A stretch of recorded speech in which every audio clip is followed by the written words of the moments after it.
नमस्कार, मैं त्यागीराज त्यागी अमरेश। उम्मीद करती हूँ आप और आपका परिवार स्वस्थ और सुरक्षित होगा। इसी कामना के साथ कहानी की शुरुआत करती हूँ। इस कहानी को आप एक माँ की कहानी समझिए या एक सास की कहानी समझिए। दरअसल उत्तर प्रदेश के अलीगढ़ में एक बेटी की शादी होनी थी। 16 अप्रैल, मड्राक थाना क्षेत्र का गांव मनोहरपुर, जहां पर जितेंद्र की बेटी 16 अप्रैल को दुल्हन बनकर अपने घर विदा होकर जाने वाली थी। लेकिन इस शुभ घड़ी से पहले ही बेटी की मां ने जो किया वह पूरे भारतवर्ष में चर्चा का विषय बना हुआ है। दरअसल बेटी की मां अपने होने वाले दामाद के साथ भाग गई, वो भी जो बेटी के दहेज जो गहने रखे हुए थे और जो भी पैसा रकम रुपया रखा हुआ था वह सब लेकर। बेटी का कहना है कि उनके घर में अब 10 रुपए भी नहीं बचे हैं। उधर बेटी के पिता जितेंद्र, उन्होंने ये बताया है कि दामाद राहुल का फोन आया था उनके पास और उन्होंने कहा कि अब तुम इसके साथ बहुत रह लिए, अब यह मेरी है। 6 अप्रैल 2025 की बात है कि जितेंद्र अपनी बेटी की शादी का कार्ड देने के लिए रिश्तेदारी में गए हुए थे। उधर घर पर बेटी और उसकी माँ थे। इसी दौरान माँ अनीता देवी वह अपने होने वाले दामाद राहुल के साथ फरार हो गई। घर में सभी रुपया पैसा और गहने जेवरात लेकर जो बेटी की शादी के लिए रखे हुए पिता बाहर बेंगलुरु में रहकर अपनी मेहनत मजदूरी करते हैं और बेटी की शादी की तैयारी कर रहे थे। 7 अप्रैल को जितेंद्र ने पुलिस में गुमशुदगी की रिपोर्ट लिखाई और गहने और पैसा चोरी होने की भी रिपोर्ट लिखाई कि उसकी पत्नी सब कुछ लेकर घर से फरार हो गई है। अब पुलिस पत्नी और उसके होने वाले दामाद की तलाश में लगी है, परंतु कहीं पर भी कोई सुराग नहीं मिल पा रहा है। कारण है कि इन लोगों ने फोन को बिल्कुल बंद किया हुआ है, जिसके कारण लोकेशन नहीं मिल पा रही है। लेकिन जब पुलिस ने होने वाले दामाद राहुल के घर पर जाकर जानकारी ली तो पता चला कि राहुल रेल में काम आने वाली चैन का काम करता है। लगेज को बांधने वाली चैन होती है। राहुल के एक रिश्तेदार विशंबर ने बताया कि वह फेरी लगाने का काम भी करता था, गुजरात में भी जाता था, सोली में भी जाता था।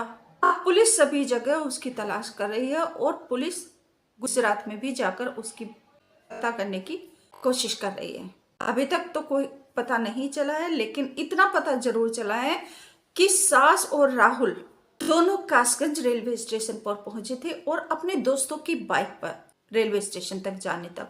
राहुल के गांव में जाकर पुलिस को यह भी पता चला है कि जो राहुल है वह पहले अपने पड़ोस के गांव की एक महिला को लेकर भाग चुका है। अब ये सास को लेकर भागना ये दूसरा उसका कांड है। आप बेटी और परिवार की वीडियो देखिए। क्या नाम है आपका? शिवानी। आपकी शादी कब की थी?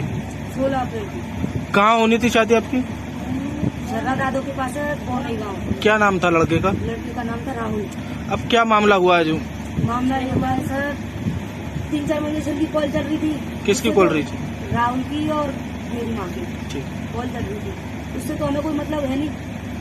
अब 3.5 लाख रुपए थे हमारे अलमारी में, 3.5 लाख रुपए और 5 लाख का था जेवर सब। वो लेके उस लड़के ने जो बोला है ना सब उसने दिया है। उस लड़के ने ये बोला है कि पैसे लेके आओ सारे, तो उसने पैसे सब सारे ले लिए और जेवर 5 लाख का था, वो भी सारा जेवर पैसे वगैरह सब कुछ गायब करके सब कुछ हमारे घर में ऐसा 10 रुपए भी नहीं छोड़ के रही है कि चाय कर ले और हम पापे खा लें उससे। कौन ले गया? माँ, सारे पैसे। तो कब की घटना है? परसों की। परसों की है? अब किस तरह की मांग करती हैं आप प्रशासन से? 1 लाख 8-10 दिन हुए हैं। 1 लाख रुपए पीली चिट्ठी जाती है हमारे यहाँ बराजी से। 1 लाख वहाँ उनके साथ भेज दिए हैं। 50 कैश थे, 50 थे फोन पे में, सबूत भी हमारे पास। 1 लाख पैसे थे, 50 कैश थे और 50 मतलब फोन पे से। अब पुलिस प्रशासन से किस तरह की मांग है आपकी? हमारे सारे पैसे वापसी मिले। 3.5-4 लाख रुपए थे सर हमारे, वो सारे हमें वापस मिलने चाहिए। 5 लाख का हमारा जेवर था, वो भी हमें सारा वापस मिलना चाहिए।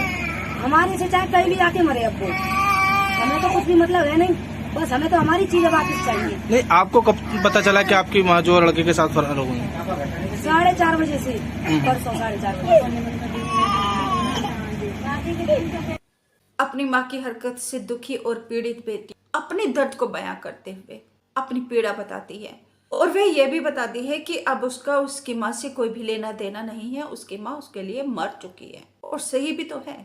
आखिर ये कैसा प्यार है? ये कौन सा प्यार है? अपने पति से प्यार नहीं है, अपने बच्चों से प्यार नहीं, जो बेटी का होने वाला पति था उसी के साथ माँ भाग गई, सास अपने दामाद के साथ भाग गई। आखिर ये कैसा प्यार है? ये सिर्फ एक पतन है समाज का, धर्म का, इंसानियत का।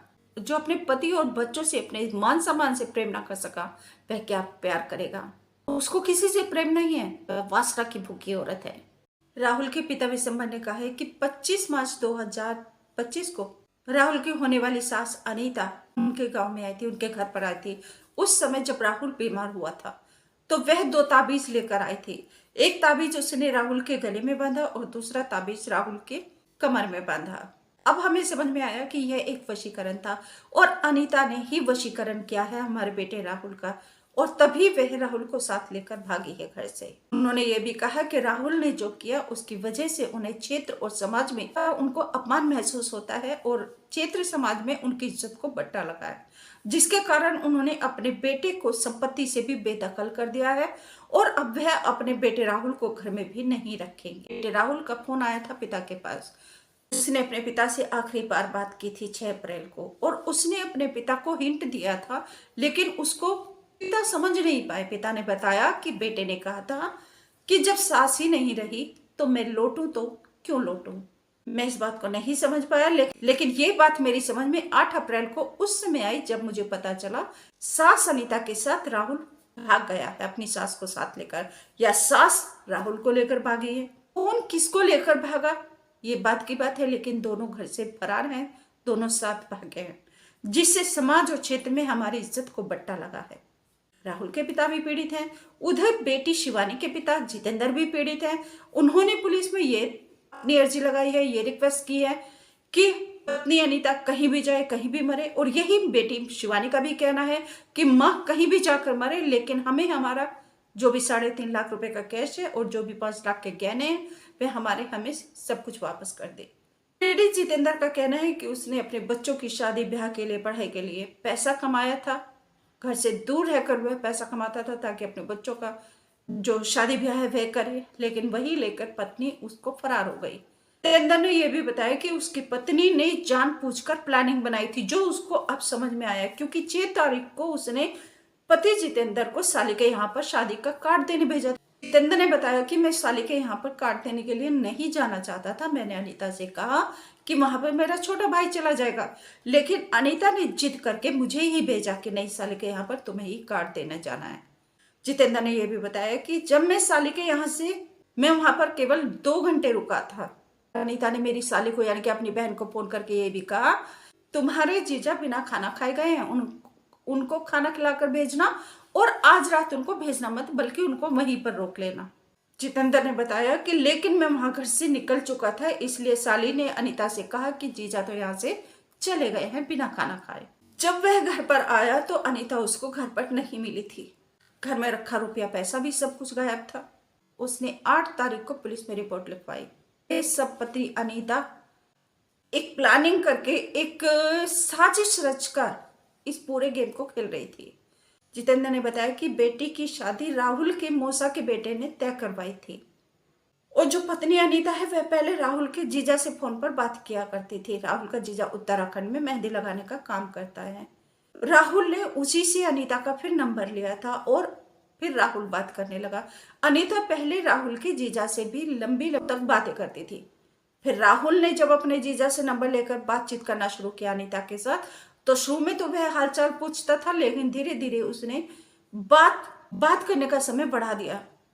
आधा घंटे, 1 घंटा, फिर 2-2, 3-3 घंटे, और अब लगभग 1 हफ्ते से वह करीब 20-22 घंटे तक बात करते थे। हमें अटपटा लगता था, लेकिन हम शर्म की वजह से कुछ नहीं कहते थे। हमने ये सोचा कि इतना पवित्र रिश्ता है, कुछ भी गलत नहीं होगा, लेकिन हमें क्या पता था कि जिसे हम पवित्र रिश्ता मानकर बैठे हैं ने पूरा का पूरा विषय गोल रखा है। सास और दामाद की लव स्टोरी की चर्चा पूरे भारतवर्ष में है। ये एक चर्चा का विषय बना हुआ है, सास और दामाद की लव स्टोरी। आप सभी से निवेदन करती हूँ कि हर एक रिश्ते की एक मर्यादा और एक लिमिट्स होती है। कहते ना, अति का भला न बोलना, अति का भला न चो, अति का भला न बरसना, अति की भली न धूप। तो कोई भी चीज अगर हद से ज्यादा हो तो वह हानिकारक होती है, और यही इस केस में हुआ। सास और दामाद का क्या मतलब कि वह घंटे 2-2 घंटे तक बात करे?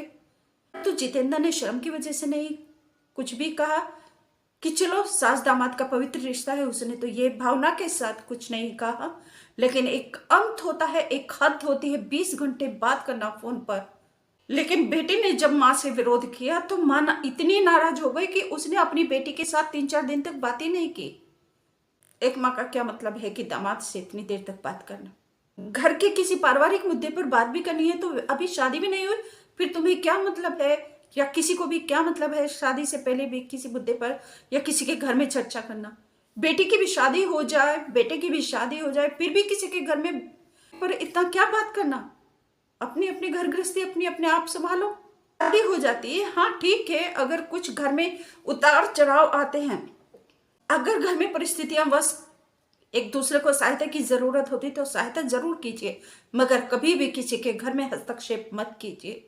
अपने अपने बेटे बेटी का घर बसने दीजिए, उन्हें उजाड़िए मत। तो बहुत सारे ऐसे माता पिता हैं जो तरह तरह से भांति भांति क्रियाकलाप करके अपने बेटे बेटी का घर उजाड़ देते हैं। आप सभी से निवेदन करती हूँ, प्लीज चैनल अभी तक सब्सक्राइब नहीं किया तो जल्दी से चैनल को सब्सक्राइब कर लीजिए। घंटी दिखाई दे रही है, इसको दबाकर ऑल पर सेलेक्ट कर लीजिए, मेरे फैमिली मेंबर बन जाइए, क्योंकि मेरी जिंदगी की हर खुशी सिर्फ आपसे। और वीडियो को लाइक करके शेयर जरूर कर दीजिए ताकि हर एक बहन भाई के पास तक ये वीडियो चली जाए, ताकि आपको समझ में आ जाए कि हर रिश्ते की एक मर्यादा होती है। जब भी उस मर्यादा को पार किया जाता है, जब भी मर्यादा क्रॉस कर दी जाती है, तो उससे सिर्फ विनाश होता है। 18 वर्षीय शिवानी की 48 वर्षीय माँ अपने 24 वर्षीय दामाद राहुल के साथ भाग गई। ये हिंदू समाज के लिए पतन की बात है, बहुत ही अशोभनीय, बहुत ही घृणित बात है। आप सभी से करबद्ध प्रार्थना करते हो, प्लीज अगर आपके आसपास कोई व्यक्ति कोई महिला ऐसी है जो रिश्तों की मर्यादा को तार तार कर रही है, उसका उल्लंघन कर रही है, तो ऐसे लोगों का बहिष्कार कीजिए।